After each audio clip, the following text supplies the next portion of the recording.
Hello and welcome back. It's the MLB DFS breakdown. Gonna be going over today's slate. We're also going to be going over a little rundown of yesterday's slate. But before we fully get into it, as always, please like, comment, subscribe to our videos. It helps us out a ton. And I do see you guys, the ones that do it every day. I appreciate that. Also, if you're not already, join us at LineStar. It is only $29.99. We'd love to have you part of the community, part of the chat.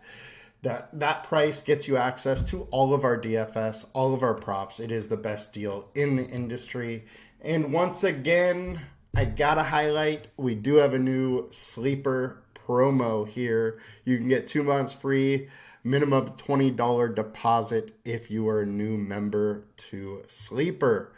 Make sure to email us what your username is with Sleeper so we can properly credit you the subscription. Now, let's get into it. First, we will go over to the perfect lineups.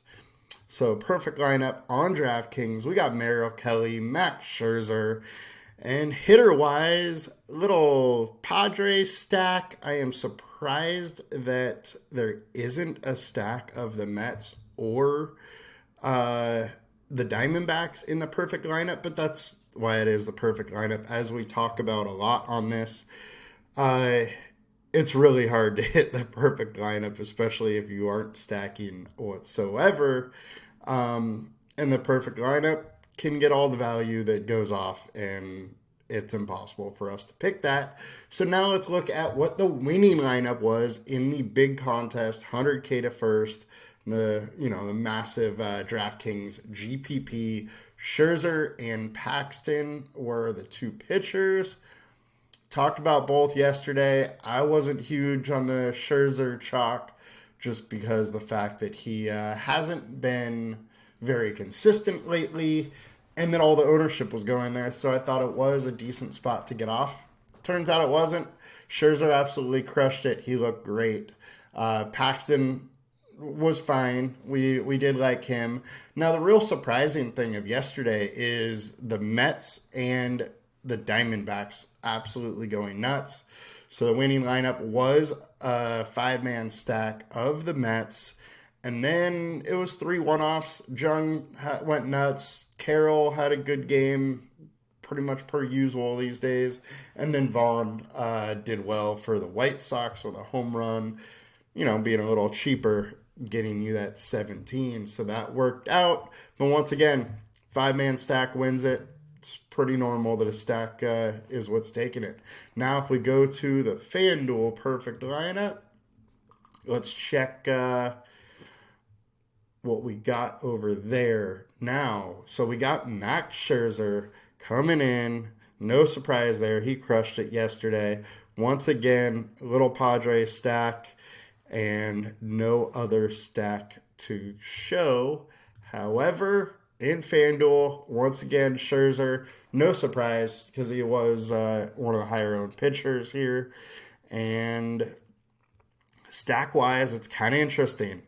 2-man Mets, 2-man Texas, and that's all. So just 2-man stacks there. That's a situation where while it did work, it's so hard to repeat because you got your 2 stacks, so you got to get those 2 right, and then you have to get 4 one-offs right. So I don't love it, but hey, it worked for him. Congrats to player 149 for winning $25K. Now let's get into the slate. It is a fun one. We got 11 games. And as always, let's get over to some ownership. We'll move myself out of the way and start off with pitchers. First, we got Garrett Cole, 84.1%. Look, Cole has simply just been one of the best pitchers in the game. And he continues to be. He has struggled a little bit lately. 4.6 FIP, 25% K rate. That is versus a 3.49 FIP and a 27% K rate. The one thing that he does have going for him is that Seattle loves to strike out, 25% K rate. His line in the sports books for strikeouts is really high. I think it was at 7.5. So he's in a decent spot here to get some strikeouts. It's just, does he limit runs? Lately, he hasn't been great at that. So 3 runs, 4, and then here's the blow up here. So 9 runs over the last 4 outings, and then you add in Baltimore, and it's 14 runs over the last 5. However, the last 3 haven't been bad, but it's really that Baltimore and Padres game that we got to Cole here. So wins are blowing in, which is good. We have a really low game total of 7. His StatCast data is a little sketchy. The BVP data is just okay. The combined K rate, 25%. His price is fine. It's just fine to me. Now, Ben Lively coming in almost 29% owned is kind of crazy to me. I don't think that will stay that way.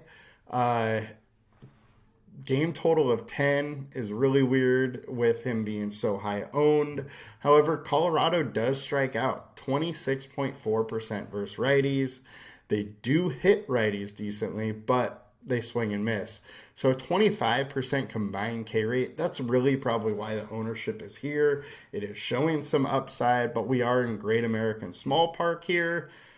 So you can probably expect some runs here by the Rockies. And I don't know if Lively's K upside will really be enough to win you a GPP at high ownership. So I get it because he's cheap. It can let you get some really good bats, but I don't love it. And the StatCast data is not showing that much love now. All right, now we got Clayton Kershaw versus the Los Angeles Angels of Anaheim. Angels striking out decent amount versus lefties, almost 25%. We know Kershaw has some real solid K upside, almost 29% over his last 5 starts, 29.6 over his last 20. And the guy's been brilliant this year. He has fallen off a little bit lately with a 4.07 FIP opposed to 3.2, but over those last 5 games, he has some real solid upside too, 31 and 34. He just got roughed up a little bit against the White Sox, a little bit against the Cardinals, and Minnesota. Now stepping in against the Angels, who he's done really well against. 91 plate attempts. They're only hitting 133 off of him with a 33% K rate. I think Kershaw is interesting, but wins are blowing out. It's a decent spot. We know that Angels offense can get to guys, but they can also just totally not show up some games. So I don't mind Kershaw. Now we got Framber versus the Mets. Mets, got to Brown yesterday. I love Framber, though. I think he is a great pitcher. I do not mind going here, especially at a little lower ownership. His K rate has been decent. Doesn't allow many guys to get on base. Keeps the ball down. Don't mind Framber, even though the combined K rate is a little bit lower. He does work deep into games, giving you a little bit more points, and his projection's decent. So don't mind that. Cease, 3 straight perfect lineups. Don't mind Cease. However, it is against the best offense in baseball, so you got to be a little worrisome about that. However, he did do great against the Dodgers, so it is possible. He seems to be figuring out, or has figured it out. His K rate is back up, 30.9 over the last 5, 25.8 over the last 20, and that's largely because he's struggled with his K rate to start the year, and a little bit to end the year last year. So this K rate's coming back up. Solid combined K rate, especially at his price. The question here is just, can he limit runs? I mean, there's only an 8.5 total. You got Evaldi on the other side. So there is a chance this is a little bit of a pitcher's duel. I don't mind it.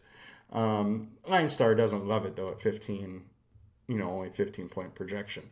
Cutter Crawford, this is one that I wanted to bring up that I think is very interesting. He's going fairly low owned, only 5,400. He is back to being a starter. He's had 3 starts, and they're working his pitch counts up. 40 versus Tampa Bay, 58 versus Cleveland, up to 80 versus Colorado last start, and now he's getting the Twins with a 28.5% K rate versus righties. I don't expect his pitch count to be, way up over 80, but he could be 85-ish, maybe 90-ish, which means he's almost fully stretched out. He does have a decent K rate over his last 5 starts, 25% K rate, pretty low FIP. He is a decent pitcher. His line on sportsbooks is like 5.5 Ks at that price. You got to love that. And combined K rate, 27.6%. I think he's in a decent spot. On DraftKings, I would probably sprinkle in some for sure. Evaldi, super expensive, great pitcher. George Kirby's interesting, going almost low owned, 8,700. Like we've said, there's no Judge in this lineup. They're striking out a ton versus righties. Not a great WOBA. Decent ISO, but honestly, he just avoids Stanton and a couple of their big bats. And he's on to a solid day with a solid combined K rate. And he's not going to let many people on because he doesn't walk anybody. So I really like Kirby at low ownership, decent projection, and kind of a middle ground price. So I think he's really interesting. The other one we need to bring up right now, he's only at 3.3% owned, 8,900, Marcus Stroman. He is the highest value for pitchers for LineStar today. There's not a ton of upside. 22% K rate. The combined K rate's 21.6%. At his price, that's a little low, but his Pirate offense just hasn't been like it was to start the season. I think he can limit runs. He can work a little deeper into the game. He is an interesting spot here. The one issue I would say is that he's averaging almost 28% less fantasy points when away. But StatCast data looked good. BVP is meh. He just faced Pittsburgh, which I don't love. He saw Pittsburgh a week ago. They're going to be seeing him again, but he put up 20, which is okay. Now let's jump into FanDuel real quick. We'll hit the pitchers again. Ben Lively coming at the highest owned, 27.1%. I do not love him being the chalk. Next, Cole, and then Kershaw. I think Kershaw is real interesting here. Verlander's pretty cheap, but one thing with Verlander is his K-line is as high as Cutter Crawford, and Cutter Crawford is 3K less. So that's the one thing I would say with Verlander. I think his name recognition is going to get him some love, but he shouldn't necessarily be that high owned right now. He just hasn't been pitching great. 3.72 FIP over his last 23 FIP. So, maybe he finds it. Houston hasn't been as good of an offense as we're used to, and only 22.8% K rate. So, I don't mind it. I just don't love it. Vadio, Cutter we talked about. Evaldi's just expensive. He's in a similar situation as like Stroman, where upside's just not totally there unless he's just really locked in on his stuff. But he's been a good pitcher all year, so can't deny that. Also, White Sox are striking out a little bit to lefties. Not a great WOBA to righties, and not a great WOBA to righties. They can't hit righties hard though. Combined K rate 23.6, probably a little low for 11K. Cease is going pretty much low owned. Framber is going low owned, and George Kirby. So, I don't mind getting a little different pitcher on FanDuel today. I think it's an interesting little slate there. Now let's get into some stacks. See what we got here. All right, let's start with the highest owned. We got the Cleveland Guardians, 73% owned versus Luis Medina. No surprise here. Medina hasn't been great. FIP of 6 over his last 5 and over the last 20. I don't mind some Guardians here. They are kind of cheap, so you'll be able to pay up for some pitchers, which is very interesting. And then Cincinnati versus Noah Davis. It's also very interesting. It is in Great American Small Park. He has a FIP of 5. Wouldn't mind going there. Look, Diamondbacks, we talked about it yesterday. This offense just keeps kind of producing. They figure it out game after game. They are the only team in Major League Baseball that has yet to be shut out. Crazy. Just did not expect this team to be hitting like this, but they are. And Colin Ray is stepping in. He's been decent the last 5 games, 3.88 FIP. But FIP of 5 over the last 20, I would expect him to revert back to that last 20 a little bit here, especially in this matchup. So he is interesting, or that team is interesting. Dodgers, you could always go there. They continue to just keep hitting. The one thing is, it's an expensive stack if you want their studs, and I think you kind of have to have at least 2 of them. And it just makes it an expensive stack and hard to get to, especially on this slate when there's a lot of higher priced pitchers that look decent and not a ton of value. Cardinals, this team has started hitting. They just need to keep it going. Mackenzie Gore can be got, so I don't mind that either. Now let's look at the highest projection for LineStar. As far as a 5-man stack, we got the Diamondbacks. No surprise. I think they should be. Cincinnati is right there as well. Dodgers. Texas is an interesting one. We know Texas has a pretty high ceiling. They're going against Dylan Cease. Dylan Cease struggled to start the year. Seems like he's figured it out a little bit. So, with that, I don't love it. However, I think Texas can get to any pitcher. They are that good of an offense so far. Padres coming in against DeScalafini a little bit. He hasn't been great his last 5 with a 5.27 FIP, only a FIP of just under 4 over the last 20. Don't mind getting that way. It's just another spot where it's an expensive stack, going to be a little hard to get to. All right, now let's check out what value stacks we got. We got Oakland. I don't mind this whatsoever.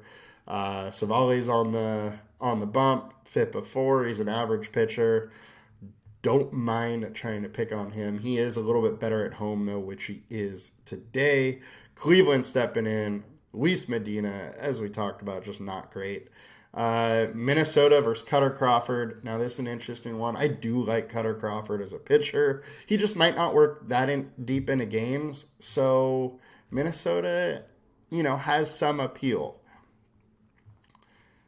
And, all right, now let's check the ceiling here.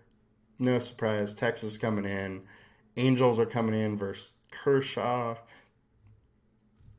Diamondbacks. So Diamondbacks are showing up not only as one of the highest projected, but one of the highest ceilings.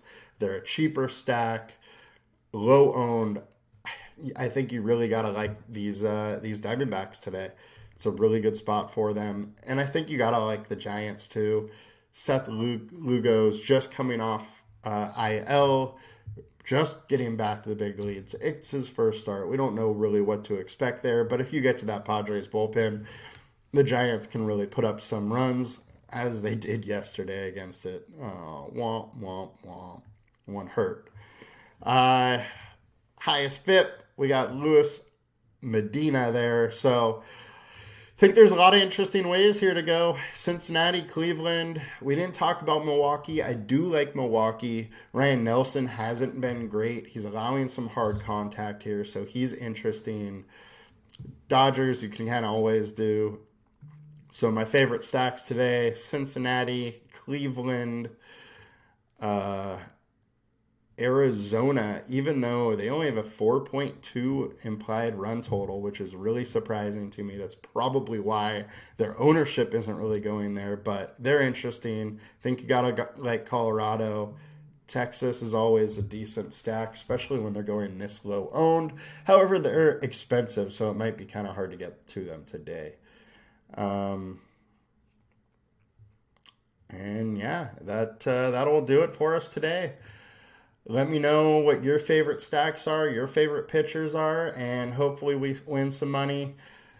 You guys have a good one. We will be back again tomorrow, and good luck.